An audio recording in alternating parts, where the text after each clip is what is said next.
Hi everyone, here's book look number 214. Tonight my sister Maddie is doing a book look because she loves this book so much. Here she is. The title of today's book is A Birthday for Frances by author Russell Hoban. I loved all the Frances books when I was younger, but I think this one is my favorite. In the story, Frances is jealous because it is her little sister Gloria's birthday, and Gloria is getting all the attention.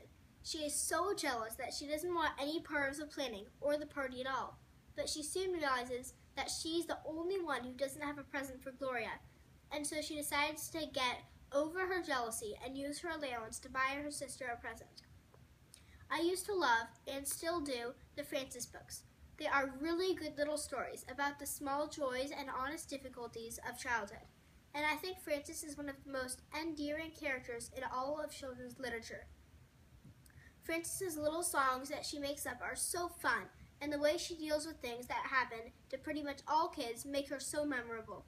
This book in particular is such a cute story with a good lesson about being the importance of being a responsible, thoughtful, giving older sister, even though sometimes that's a challenge. I like the theme of a jealous older sister, a feeling that I think most kids with siblings can relate to. I think the author does a really good job of capturing some of the honest feelings that are a part of sibling relationships. And as in all of the Frances books, Mother and Father Badger are gentle, wise, and patient in how they handle difficult situations with Frances. This book and all the other Frances books, such as A Bargain for Frances and Bedtime for Frances, are must-haves for all children's libraries.